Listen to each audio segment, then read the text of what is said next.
மனுஷனால் ஒரு குண்டு பல்பை 24 மணி நேரம் எரிய வைக்க முடியல தொடர்ந்து கிராமத்தில். அந்தளவுக்கு ஆற்றல் எனர்ஜிக்கு பற்றாக்குறை. உங்களுடைய மூச்சுடைய பவரை நீங்களும் புரிஞ்சுக்கிட்டு சக்ஸஸை தேடித்தர்ற இந்த புனிதமான ஆன்மீக பயணத்தை நீங்கள் தொடரணும்னு ஆசைப்பட்டீங்கன்னா, வாழ்க்கையில் லாஜிக் மட்டுமே பார்த்து வாழாமல் ஏதோ ஒரு மேஜிக்கும் இருக்குது அப்படின்னு நினச்சி வாழுங்க.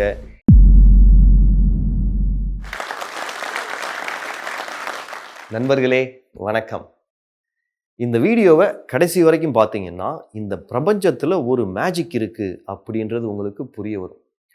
1380 கோடி ஆண்டுகளுக்கு முன்னாடி மனுஷன் கண்ணுக்கே தெரியாத, வடிவமே இல்லாத ஏதோ ஒரு பவர்ஃபுல்லான ஆற்றல் எனர்ஜி வெடிச்சு தான் லைட்டே பிறந்தது, இந்த பிரபஞ்சமே பிறந்தது அப்படின்னு சொல்லுது பிக் பேங் தியரி மூலமாக அறிவியல். பிறந்த இந்த பிரபஞ்சம் என்னன்னு புரிஞ்சிருச்சு. ஆனால் எப்படி பிறந்தது? இந்த புரியாத ஆற்றல் தான் மேஜிக். இந்த பிரபஞ்சத்தையும் நம்மளையும் உருவாக்கின இந்த பவர்ஃபுல்லான ஆற்றல் தான் கடவுள். கடவுள் அப்படின்ற இந்த மூல ஆற்றலோட ஆத்மா அப்படின்ற நம்மளுடைய புனிதமான ஆற்றலை கண்டுபிடிச்சி கனெக்ட் பண்ணுற பவர்ஃபுல்லான ஆயுதம் தான் நம்மளுடைய மூச்சு அப்படின்னு நம்பி மூச்சு பயிற்சியும் தியானமும் சொல்லித்தர ஒரு ஆன்மீக ஆற்றல் நான். என்னுடைய பெயர் ஆனந்த கந்தசாமி. நான் பிறந்தது வளர்ந்தது எல்லாமே தமிழகத்தில். அமெரிக்காவில் ஹையர் ஸ்டடீஸ் பண்ணியிருக்கேன், ஒர்க் பண்ணியிருக்கேன், துபாயில் பிஸ்னஸ் பண்ணியிருக்கேன். நான் பிறக்கும்போது ஹிந்துவாக பிறந்தாலும் வளரும்போது ஏதோ ஒரு காரணத்தினால நாத்திகனாக வளர்ந்துட்டேன். எல்லாமே சயின்ஸ் தான் அப்படின்னு ஏமாந்து ஒரு பாயிண்டில் இந்த பிரபஞ்சம் எவ்வளவு பெருசு அப்படின்னு புரிய வந்த உடனே நான் ஒரு அஞ்ஞானவாதி, ஆக்னாஸ்டிக்காக மாறிட்டேன். எப்போ நான் பிராணாயாமாவும் மெடிடேஷனும் மூச்சு பயிற்சியும் பண்ண ஆரம்பிச்சனோ அப்போ நான் ஆன்மீகவாதி, ஸ்பிரிச்சுவலாக கம்ப்ளீட்டாக மாறிட்டேன். ஒரு விஷயம் மனுஷனாக பிறந்தா எல்லாருமே புரிஞ்சுக்கணும். இந்த பிரபஞ்சம் ரொம்பவே பெருசு. சூரியன் மாதிரி ஒரு சில கோடிக்கணக்கான நட்சத்திரங்கள் இருக்குது, அதை சுற்றி கோள்கள் இருக்குது, இதெல்லாம் ஒரு கேலக்சியில் இருக்குது, இந்த மாதிரி நூற்றுக்கணக்கான கேலக்சி இருக்குது அப்படின்னு நீங்கள் நினச்சிக்கிட்டு இருந்தீங்கன்னா அது தவறு. கோடான கோடி கேலக்சிகள் இருக்குது அப்படின்றது தான் உண்மை. யோசிச்சு பார்த்தீங்கன்னா மனுஷனால் ஒரு குண்டு பல்பை 24 மணி நேரம் எரிய வைக்க முடியல தொடர்ந்து கிராமத்தில். அந்தளவுக்கு ஆற்றல் எனர்ஜிக்கு பற்றாக்குறை. இந்த கோடிக்கணக்கான கேலக்சிக்கு எங்கேருந்துங்க கரண்ட் வருது? கரண்ட்டு மட்டுமா? இவ்வளவு பெரிய யூனிவர்ஸில் ஒரே ஒரு புள்ளின்ற பூமியில் மட்டும்தான் உயிர் இருக்குது. அந்த பூமியிலையும் கோடிக்கணக்கான உயிரினங்கள் இருக்குது. அதில் உயர்ந்த உயிரினமான மனுஷனாக பிறந்திருக்கோம். நினச்சா இன்னைக்கு செகண்ட் ஷோ படத்துக்கு போகலாம், நாளைக்கு கோயிலுக்கு போகலாம், நாளை கழித்து ஊட்டி கொடைக்கானல்னு டூர் போகலாம். இந்த புனிதமான மனுஷ பிறவியை வேஸ்ட் பண்ணால் நம்மளுடைய கர்மா கரை பிடிக்கும். சின்ன வயசுலேருந்தே எல்லாரும் என்ன ரொம்ப டேலண்ட்னு சொல்லுவாங்க. படிப்பில் டாப்பர், ஸ்போர்ட்ஸில் தமிழ்நாடு Under-21 ஹாக்கி டீமுக்கு கேப்டனாக இருந்திருக்கேன். ஒரு சில வருடங்களுக்கு முன்னாடி சக்ஸஸ்ஃபுல்லான ஒரு தமிழ் திரைப்படம் ஒன்று தயார் பண்ணேன். அந்த படத்தில் டைரக்டர், ஹீரோ, காமெடியன் எல்லாம் பெரிய ஆள் ஆயிட்டாங்க. ஆனால் எனக்கு அடுத்த படம் எடுக்கிற அளவுக்கு பணம் சம்பாதிக்க தெரியல. சரி, ஆனது ஆச்சு, போனது போச்சு, எல்லாமே ஒரு எக்ஸ்பீரியன்ஸ் தான் அப்படின்னு மூவ் ஆன் பண்ணிட்டேன். அடுத்த பிஸ்னஸ்னு சக்ஸஸை தேடி. ஆனால் சக்ஸஸ் வரவே இல்லை. இந்த மாதிரி நேரத்தில் தான் எனக்கு பிராணாயாமா காற்று என் பக்கம் அடிக்க ஆரம்பிச்சது. அப்போ தான் எனக்கு புரிய வந்தது, நான் ஒரு பயங்கரமான ஓவர் திங்கர். அடுத்தென்னன்னு ப்ரெசன்ட் மொமெண்ட்டை என்ஜாய் பண்ணாமல் கண்டுக்காமல் வாழ்ந்திருக்கேன் அப்படின்றது புரிய வந்தது. எப்போ என்னுடைய மூச்சோடைய பவர் எனக்கு தெரிய வந்ததோ அப்போ தான் வாழ்க்கைன்றது சந்தோஷமாக ப்ரெசன்ட் மொமெண்ட்டை என்ஜாய் பண்ணி வாழ்கிறதுக்கு அப்படின்றது புரிய வந்தது. ப்ராக்டிஸ் பண்ண எனக்கு நிம்மதி, அமைதி, தைரியம் எல்லாம் தேடி வந்தது. இன்னைக்கு கோடிக்கணக்கான மக்களுக்கு இதே மூச்சு பயிற்சியை ஈஸியாக சொல்லி கொடுக்கணும் அப்படின்ற ஒரு பாதையில் இறங்கியிருக்கேன். தனித்துவமான ஈஸியான இந்த மூச்சு பயிற்சியை ஒரு சில மாதங்கள் பண்ண உடனே என்னுடைய கோபம் காணாமல் போச்சு. ஒரு நிதானம் தேடி வந்தது. வாழ்க்கையில் எதை வேணாலும் சாதிக்கலாம் அப்படின்ற ஒரு தைரியம் வந்தது. உங்களுடைய பிரச்சனை எதுவாக இருந்தாலும் சரி, உங்களுடைய மூச்சை உங்களுடைய கடவுளான சிவபெருமானாக இருந்தாலும் சரி, அல்லாவாக இருந்தாலும் சரி, ஜீசஸாக இருந்தாலும் சரி, புத்தராக இருந்தாலும் சரி, இல்லை இந்த பிரபஞ்சமாக இருந்தாலும் சரி, உங்களுக்கு உயிர் கொடுக்குற உங்களுடைய மூச்சை கடவுள் அப்படின்ற அந்த பவர்ஃபுல்லான எனர்ஜிக்கு அர்ப்பணித்து ஒரு சில மாதங்கள் மட்டுமே நீங்கள் இந்த பயிற்சியை தொடர்ந்து பண்ணீங்கன்னா உங்களுடைய பிரச்சனைகள் எல்லாம் சால்வ் ஆகும். என்னுடைய பயங்கரமான ஓவர் திங்கிங்கை கண்ட்ரோலுக்கு கொண்டு வந்து ஒரு அமைதியை தேடி கொடுத்த இந்த பயிற்சி ரொம்பவே சுலபம். ஆரம்பத்தில் நீங்கள் வெறும் 5 நிமிஷம் மட்டும் ப்ராக்டிஸ் பண்ணிங்கன்னா போதும். அதனால் யூடியூப்லேயும் இன்ஸ்டாகிராம்லேயும் புரட்சி பிராணாயாமா அப்படின்ற பேரில் இந்த பயிற்சிகள் எல்லாம் அவைலபிளாக இருக்குது.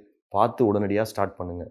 நம்மளுடைய மாணவர் ஒருத்தர் அவர் வாழ்க்கையில் கடன் தொல்லை அதிகமாக இருக்கிறதாவும் அவருடைய சம்பளம் கம்மியாக இருக்கிறதுனால வாழ்க்கையும் ஓட்டி கடனையும் அடைக்க முடியல அப்படின்னு பிரச்சனையோடு வந்தார். நான் அவர்கிட்ட உங்களுடைய இதயத்தை நீங்கள் சுத்தமாக வச்சுக்கிட்டு உங்கள் மூச்சையும் உங்கள் கடவுளையும் நம்பி இந்த பயிற்சியை தொடர்ந்து நீங்கள் பண்ணீங்கன்னா உங்கள் பிரச்சனைகள் எல்லாம் சால்வ் ஆகும் அப்படின்ற நம்பிக்கையை கொடுத்து அவருக்கு இந்த பயிற்சியையும் சொல்லி கொடுத்தேன். மாதம் 12,000 சம்பளம் வாங்கிக்கிட்டு இருந்த அவர் 2 மாதம் நம்ம பயிற்சியை பண்ணதுக்கப்புறம் 25,000 சம்பளத்தில் ஒரு புது வேலையை வாங்கினது மட்டும் இல்லாமல் இன்னைக்கு சந்தோஷமாகவும் நிம்மதியாகவும் தைரியத்தோடையும் வாழ்கிறார்னா அதுக்கு காரணம் நானும் என்னுடைய பயிற்சியும் தான் அப்படின்னு நான் சொல்லவே மாட்டேன்.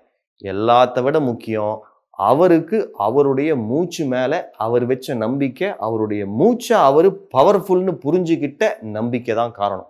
இந்த மாதிரியே இந்த பயிற்சியை பண்ணி ஆங்ஸைட்டி, ஸ்ட்ரெஸ், டிப்ரெஷன், தூக்கமின்மை, அடிமை பழக்கம், ஓவரான நெகட்டிவ் திங்கிங் இந்த மாதிரி பிரச்சனைகள்லேருந்து வெளியே வந்தவங்களுடைய லிஸ்ட் எக்கச்சக்கம். உங்களுடைய மூச்சுடைய பவரை நீங்களும் புரிஞ்சுக்கிட்டு சக்ஸஸை தேடித்தர்ற இந்த புனிதமான ஆன்மீக பயணத்தை நீங்கள் தொடரணும்னு ஆசைப்பட்டீங்கன்னா 3 விஷயங்களை நீங்கள் ஏற்றுக்கணும். நம்பர் 1, உங்களுடைய இதயம் பியூராக இருக்கணும். அப்படின்னா என்ன? ஒரு உதாரணத்துக்கு எடுத்துப்போம். உங்கள்கிட்ட யாரோ ஒருத்தர் ஒரு 2 லட்ச ரூபா கடன் வாங்கினார், திருப்பி கொடுக்கவே மாட்டேங்கிறாரு. எவ்வளவோ காசு வருது அவருக்கு, ஆனால் உங்களை கொடுக்காம ஏமாற்றிக்கிட்டே இருக்காரு. நீங்கள் கண்ணை மூடி உங்களுடைய பயிற்சியை நீங்கள் ஸ்டார்ட் பண்ணீங்கன்னா ஃபஸ்ட்டு சிந்தனை உங்களுக்கு ஞாபகம் வர்றது அந்த ஏமாத்தினவர் தான் வருவார். அவரை நீங்கள் வாழ்க வளமுடன்னு வாழ்த்தி மன்னிச்சிடணும். ஏன்னா வெறுப்புன்றது ஒரு நெகட்டிவான எனர்ஜி. அதை நீங்கள் ஒழிச்சாதான் உங்களுக்கு பாசிட்டிவ் எனர்ஜி பில்ட் ஆகும். நம்பர் 2, டிவோஷன், அதாவது பக்தி. இந்த பிரபஞ்சத்தில் ஏதோ ஒரு பவர்ஃபுல்லான எனர்ஜி, சோர்ஸ் எனர்ஜி, மூல ஆற்றல் இருக்குது அப்படின்றத நீங்கள் நம்பி அந்த எனர்ஜி, கடவுளுக்கு நிகரான அந்த எனர்ஜிக்கு தலை வணங்கணும் பக்தியோட. Number 3, commitment. உங்கள் மூச்சுக்கு நீங்கள் கொடுக்குற கமிட்மெண்ட். உயிர் தர்ற மூச்சை அர்ப்பணித்து பண்ணுற பயிற்சின்றதுனால கன்சிஸ்டண்ட்டாக டைம் ஒதுக்கி எஃபர்ட் போட்டு ஸ்டேஜாக நீங்கள் போய்கிட்டே இருந்தீங்கன்னா உங்களுடைய பிரச்சனைகள் எல்லாம் சால்வ் ஆகும். இது உறுதி. பிறக்கும்போது எல்லாருமே பிரச்சனை இல்லாமல் ஒரு தூய்மையோடு தான் பிறக்கிறோம். குழந்தைகளாக வளரும் போதும் அந்த தூய்மை இருக்குது. ஆனால் அடல்ட் பருவத்தை டச் பண்ண தான் நம்மளுடைய பிரச்சனைகள் எல்லாம் அதிகமாகுது. இதுக்கு காரணம் நீங்கள் இல்லை. இந்த டிஸ்ட்ராக்ஷன்ஸ் அதிகமாக இருக்க மொபைல் ஃபோன் உலகத்தில் நம்மளை ஆடு மாடு மாதிரி ஓட்டிக்கிட்டு போகிற இந்த சமுதாயத்தினுடைய நெகட்டிவான தாக்கம்தான் பிரச்சனைகளுக்கெல்லாம் காரணம். சாப்பாடு இல்லாமல் 3 வாரம் உயிரோடு இருக்கலாம், தண்ணி இல்லாமல் 3 நாள் இருக்கலாம், ஆனால் மூச்சு இல்லாமல் 3 நிமிஷம் இருக்கிறதே கஷ்டம். அந்தளவுக்கு முக்கியம் வாய்ந்த மூச்சை புறக்கணிக்காமல் இந்த மூச்சு பயிற்சியை ஸ்டேஜ் 1, ஸ்டேஜ் 2ன்னு ஒவ்வொரு ஸ்டேஜாக 10 ஸ்டேஜ் வரைக்கும் நீங்கள் முடிச்சிங்கன்னா உங்கள் பிரச்சனைகள் எல்லாம் சால்வ் ஆகிறது உறுதி. ஆனால் இந்த சுலபமான சேலஞ்சுக்கு நீங்கள் தயாரா? உங்களுடைய மூச்சை கடவுள் அப்படின்ற பவர்ஃபுல்லான எனர்ஜிக்கு அர்ப்பணித்து இந்த ப்ராக்டிஸை கன்சிஸ்டண்ட்டாக பண்ணுறதுக்கு நீங்கள் தயாரா? அப்படி நீங்கள் தயார் அப்படின்னா எனக்கு இன்ஸ்டாகிராமில் டைரெக்டாக ஒரு மெசேஜ் அனுப்புங்க.